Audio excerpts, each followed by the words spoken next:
अस्सलाम वालेकुम, कैसे हैं आप सब? आई होप कि सब ठीक होंगे। अल्हम्दुलिल्लाह मैं भी बिल्कुल ठीक हूँ। तो चलिए देखिए, सुबह-सुबह का आगाज़ हो गया है। मैं नमाज़ के बाद निकल गई थी वॉक पे, और वॉक पे मैं जब जा रही थी तो मुझे कितने अच्छे फूल नज़र आए। तो मैंने देखा तो बहुत ही अच्छा लग रहा था, इनसे पानी निकल रहा था, हल्की-हल्की पानी की ठंडी-ठंडी बूँद निकल रही थी। उसके बाद मैं घर वापस आ गई और मैंने किया है दुआ को याद, क्योंकि मैंने आज दिन में ही दुआ को याद करना था। तो देखिए मैं यहाँ पर दुआ पढ़ रही हूँ। जब भी मुझे टाइम मिलता है थोड़ा-थोड़ा मैं दुआ याद कर लेती हूँ, और उसके बाद जब भी मुझे टाइम लगता है तो मैं तस्बीह पढ़ लेती हूँ। उसके बाद मुझे करना था सुबह-सुबह काम, क्योंकि बच्चे तो सो रहे थे। इसके बाद मुझे लगा कि पेड़ को पानी लगा दूँ, क्योंकि सुबह-सुबह पेड़ को पानी लगा देते हैं तो पानी जो पेड़ की जड़ें होती हैं ना, तो वो बिल्कुल भी नहीं जलती। इससे पेड़ सही रहते हैं, और आजकल गर्मी का मौसम इतना ज़्यादा हो रहा है, पेड़ को पानी लगाना बहुत ज़्यादा ज़रूरी है। तो देखिए मेरे सभी पेड़ हरे-भरे हो रहे हैं, क्योंकि आजकल है ना बारिश का भी मौसम होता है, बारिश होती है, आंधी-तूफ़ान आता है, तो पेड़ ख़ैर बिखर जाते हैं, लेकिन हरे-भरे बहुत हो रहे हैं। तो मुझे लगा कि सुबह-सुबह मैं पेड़ में पानी भी लगा दूँ और साथ में मैं तस्बीह भी पढ़ती रहूँगी। तो देखिए यहाँ पर मैं सभी पेड़ों में अच्छी तरीके से पानी लगा दूँगी, सभी जड़ों को बिल्कुल तरोताज़ा कर दूँगी। तो इससे जो है ना पेड़ हरे-भरे रहते हैं। डेली अगर आप सुबह-सुबह पेड़ को पानी दे देते हैं, तो पेड़ हमारे बहुत अच्छे बन के रहते हैं। लेकिन हमारे पेड़ जो है ना इतने ज़्यादा बढ़ रहे हैं, तो मुझे बुलाने की ज़रूरत है माली को। तो आज मैं माली को भी बुलाऊँगी। तो देखिए माली मिलते हैं तो फिर आज मैं बुला लूँगी, नहीं तो फिर 1-2 दिन में तो बुलाना है, क्योंकि पेड़ की कटिंग-शटिंग करानी है, बहुत ज़्यादा बढ़ गए हैं पेड़। तो चलिए पेड़ का काम भी हो गया। अभी मेरी मेड भी आ गई है और वो कर रही है घर की सफाई। तो देखिए अभी आज आंधी-तूफ़ान इतना ज़्यादा आया था कि धूल-मिट्टी बहुत हो गई थी। तो आज मेरी मेड ने की है धुलाई घर की। तो मैंने बोल दिया था कि आज सर्फ़ डाल कर के फ़र्श को अच्छी तरीके से धो देना। तो देखिए बिल्कुल साफ़ तरीके से ये फ़र्श पे पानी डाल कर के सर्फ़ और शैम्पू के साथ फ़र्श को धो रही है। तो बिल्कुल साफ़ कर देंगी, और उसके बाद मैं अपना नाश्ता करूँगी। और आज मेरे घर में पत्ती चाय की जो थी ना, तो वो ख़त्म हो गई है, तो मैंने आज बच्चों से मंगाई है चाय की पत्ती। तो मेरी चाय की पत्ती का बॉक्स बिल्कुल हो गया था खाली। तो देखिए मैं चाय की पत्ती को इसके अंदर भर दूँगी, और मैं इसके बाद बनाऊँगी चाय। और चाय मैं सबसे पहले अपनी मेड के लिए बनाऊँगी, क्योंकि मेरी मेड क्या करती है, अपने घर से ना नाश्ता करके आती है, ना चाय पी के आती है, और ऐसे ही चली आती है। और नाश्ता तो खैर ये करती ही नहीं, बस चाय पीती है। तो मैं इसके लिए चाय बनाऊँगी, क्योंकि ये मीठी चाय पीती है, तो इसके लिए मुझे बनानी है मीठी चाय, और उसके बाद फिर मैं अपनी चाय बनाऊँगी। तो सबसे पहले देखिए मैं यहाँ पर मेड को चाय बना कर के दे रही हूँ। अभी ये चाय पी लेगी, उसके बाद फिर मैं अपनी चाय बनाऊँगी। मैं मीठा बिल्कुल भी चाय में नहीं पीती, क्योंकि मैंने थोड़ा-सा अपना वेट लूज़ करना है। पीने में तो चाय बिल्कुल भी अच्छी नहीं लगती, फीकी चाय बिल्कुल, बिल्कुल भी मीठा उसमें मैं ऐड नहीं करती। लेकिन क्या करें, मजबूरी है, मजबूरी में सब करना ही पड़ता है। तो देखिए मैंने 1 कप अपनी मेड के लिए बना लिया चाय का, और 1 कप मेरा अपना है। अब हम दोनों पिएँगे जल्दी से चाय, चाय को एंजॉय करेंगे। उसके बाद बच्चे सो कर के उठ जाएँगे तो मैं बनाऊँगी नाश्ता। तो देखिए यहाँ पर मेरा बेटा उठ कर के आ गया, तो बस मैंने क्या करना है कि उसको अंडा बना कर के देना है। और सिंपल अंडा खाता है, बिल्कुल इसके अंदर कुछ भी ऐड नहीं कराता। उसको चाहिए होता है बिल्कुल सिंपल अंडा, और इसके अंदर सिर्फ़ वो नमक ऐड कराता है, और कुछ भी ऐड करा के नहीं खाता। तो इस तरह से मैंने देखिए यहाँ पर सिंपल इसको तोड़ करके और इसको अच्छी तरीके से फेंट लिया। उसके बाद मैं बना दूँगी इसके लिए छोटी सी एक आमलेट की टिकिया। तो देखिए यहाँ पर अंडा भी तैयार हो रहा है, और मैंने इसको एक छोटी सी रोटी बना कर के दी है। आज मैं इसको बिल्कुल भी पराठा नहीं दूंगी, और ये पराठा खाना पसंद भी नहीं करता। तो देखिए यहाँ पर मैंने अंडा और इसको रोटी दी है, तो बस अभी ये नाश्ता कर लेगा। और साथ ही साथ मैं अभी एक लंच की तैयारी कर रही हूँ, तो मुझे जल्दी जल्दी आज खाना बनाना है, क्योंकि उसके बाद मेरा और भी आज बहुत सारा काम है। बकरीद भी आने वाली है, घर की तैयारी भी करनी है, बच्चों के लिए भी तैयारी करनी है। तो इसलिए मैं जल्दी जल्दी खाना बना लेती हूँ। तो मैं बना रही हूँ आज गोश्त के साथ शिमला मिर्च आलू की सब्ज़ी। तो मैंने यहाँ पर गोश्त को गलने के लिए रख दिया। उसके बाद मैं यहाँ पर शिमला मिर्च की सब्ज़ी गोश्त के साथ बनाऊँगी, और सब्ज़ी को मैं काट करके इसी तरीके से अभी रख दूँगी, और उसके बाद ही मैं इसको बना लूँगी। तो इस तरीके से मेरा खाना भी जल्दी जल्दी बन करके रेडी हो जाएगा। और उसके बाद जितने भी मेरे और रुके हुए काम हैं, तो वो सब भी मुझे करने हैं। तो आज बहुत ज़्यादा मेरा दिन बिजी है। तो देखिए यहाँ पर गोश्त गल करके रेडी हो गया है, बिल्कुल तैयार हो गया है। अच्छी तरीके से मैं इसको भून लूँगी, और उसके बाद ये सभी सब्ज़ी मैं इसके अंदर ऐड कर दूँगी। तो देखिए बहुत ही अच्छी टेस्टी सब्ज़ी बनकर के तैयार होती है। अगर आपको शिमला मिर्च गोश्त की सब्ज़ी की रेसिपी चाहिए तो मुझे आप कमेंट में ज़रूर बताएं, तो मैं आपके साथ रेसिपी भी शेयर कर दिया करूँगी। तो देखिए यहाँ पर 1 गिलास मैं इसके अंदर डाल दूँगी पानी, क्योंकि अभी मुझे थोड़ा सा इसको लूज़ करना है अच्छी तरीके से। जब ये भुन गई उसके बाद मैंने इसमें थोड़ा सा पानी ऐड कर दिया। थोड़ा सा पानी जब इसका पक जाएगा तो देखिए मैंने यहाँ पर तो इसके अंदर सब्ज़ी ऐड कर दी है। अब कम हीट पे मैं इसको पका लूँगी। 10 मिनट में सब्ज़ी बनकर के रेडी हो जाएगी। उसके बाद मैं बच्चों को करा दूँगी लंच। तो जो बच्चे सो कर के जल्दी उठ गए उन्होंने नाश्ता कर लिया था, लेकिन जो बच्चे सो रहे थे अभी उन्होंने नाश्ता नहीं किया। तो मैंने ज़ोहर की नमाज़ पढ़ ली, उसके बाद पढ़ लिया था मैंने कुरान। तो क्योंकि मैं कभी-कभी ज़ोहर की नमाज़ के बाद कुरान पढ़ लेती हूँ, कभी मैं रात में इशा की नमाज़ के बाद कुरान पढ़ती हूँ, लेकिन मैं डेली रूटीन में कुरान ज़रूर पढ़ती हूँ। आप लोग भी कुरान का और इबादत का ख़्याल रखा करें, क्योंकि इबादत हमारे लिए बहुत ज़्यादा ज़रूरी है। अगर हम लोग इबादत नहीं करेंगे तो हमारे दिन भर के काम में भी बरकत नहीं आएगी। तो देखिए हमारे काम सब आसान हो जाते हैं अगर हम टाइम से इबादत करते रहते हैं।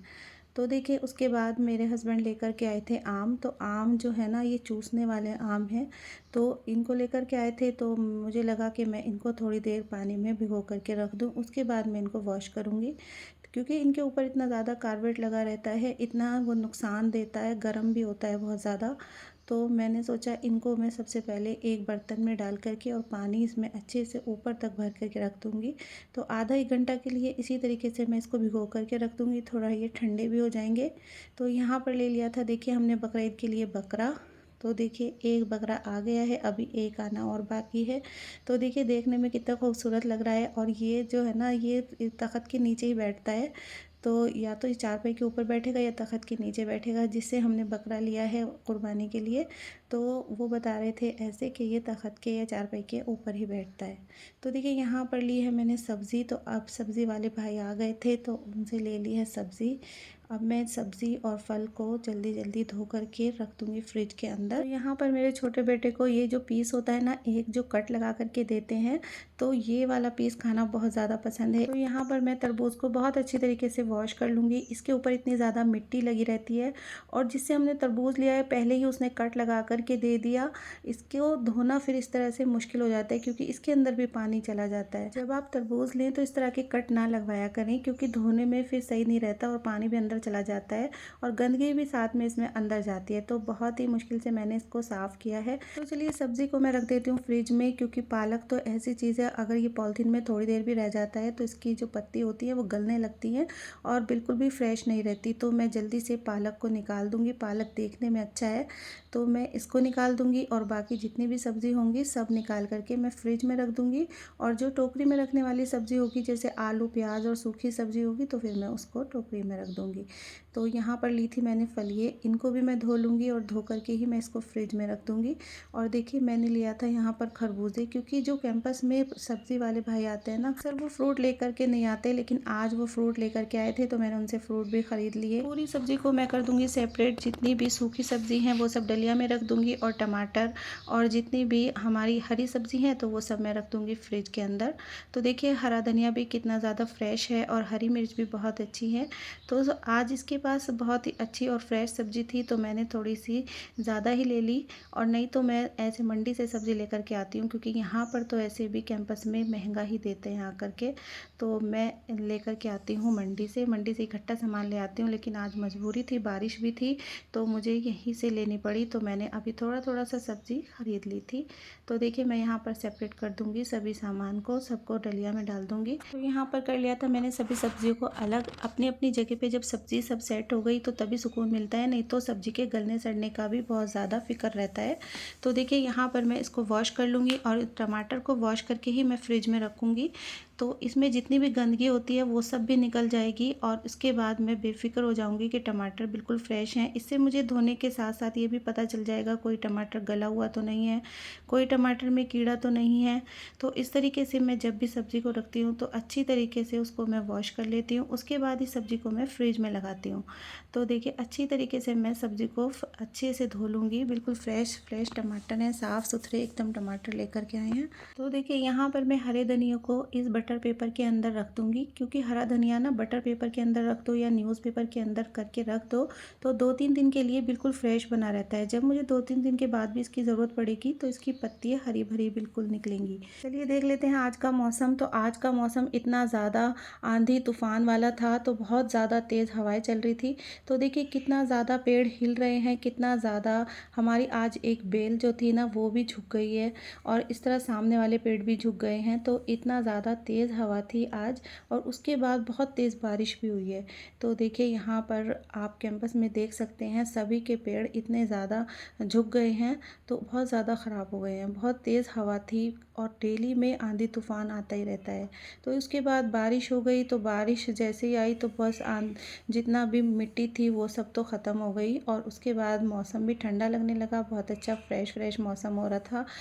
चारों तरफ से ना हमारे घर के हरियाली है, हरा भरा, बहुत अच्छा लगता है देखने में। तो देखिए यहाँ पर भी घास कितनी अच्छी हरी हरी लग रही है, बहुत खूबसूरत लग रही है देखने में। तो जब बारिश हो जाती है तो इतना अच्छा देखने में लगता है। दोनों साइड जब मैं अपने घर के बाहर देखती हूँ तो ग्रीनरी बहुत अच्छी नज़र आती है, बहुत ही खूबसूरत लगता है। तो देखिए मैं आपको दिखाती हूँ कितना अच्छा हरा भरा लग रहा है और बहुत ही अच्छा सा मौसम बन गया है। अभी ज़ोहर का वक्त हुआ है लेकिन आप मौसम चेक करिए, लग रहा है बिल्कुल मगरिब का वक्त होने वाला है। तो अभी ज़ोहर के वक्त ही ये हाल है। तो देखिए रात भर आज ठंडा मौसम रहेगा। मेरा ख़्याल तो आज इतनी तेज़ आंधी चल गई है कि आज तो लाइट आना भी बहुत ज़्यादा मुश्किल है, क्योंकि इसमें तार इतने ज़्यादा टूट जाते हैं, बहुत ज़्यादा प्रॉब्लम का सामना करना पड़ता है। अब पता नहीं कब तक जा कर के लाइट आएगी, अभी इन्वर्टर से ही काम चलाना पड़ेगा। तो चलिए उसके बाद रात हो गई थी तो मैं चली गई थी वॉक पे, क्योंकि रात में ठंडा ठंडा मौसम था कि बारिश हुई थी और बारिश रुक गई थी, लेकिन मुझे वॉक करना था तो बस मैं निकल गई थी वॉक पे। तो मैं अपने बच्चों के साथ वॉक पे गई थी, मेरे हस्बैंड चले गए थे खेलने के लिए, क्योंकि ये टीटी खेलते हैं, टेबल टेनिस।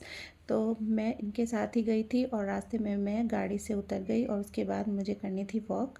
तो मैं बच्चों के साथ कर रही थी वॉक, तो उसके बाद फिर मैं आ गई थी घर वापस। तो ये था मेरा आज का व्लॉग। अगर आपको आज का व्लॉग पसंद आया तो मुझे कमेंट में ज़रूर बताइए और ज़रूर वीडियो को लाइक कीजिए और चैनल को सब्सक्राइब करना बिल्कुल ना भूलें। मेरा नया चैनल है, मुझे आपके सपोर्ट की बहुत ज़्यादा ज़रूरत है और हौसला अफजाई की भी ज़रूरत है। तो आप अगर मेरा साथ देंगे तो इंशाल्लाह मैं डेली रूटीन इसी तरीके से आपके साथ शेयर करूँगी और बहुत सारी ऐसी चीज़ें शेयर करूँगी जिससे आपको बहुत ज़्यादा फ़ायदा मिलेगा। कमेंट में ज़रूर बताइए आपको व्लॉग कैसा लगा। आपके कमेंट पढ़ के मुझे बहुत ज़्यादा हौसला होता है और दूसरा व्लॉग बनाने का भी दिल चाहता है। तो आप इसी तरीके से मुझे सपोर्ट करते रहिए, चैनल को ज़रूर सब्सक्राइब कीजिए, अपने दोस्तों में ज़रूर शेयर करिए और अपनी ख़ास दुआओं में मुझे याद रखिए। तो चलिए चलती हूँ, इंशाल्लाह फिर लौट के आऊँगी एक नए व्लॉग के साथ। तब तक के लिए अल्लाह हाफ़िज़।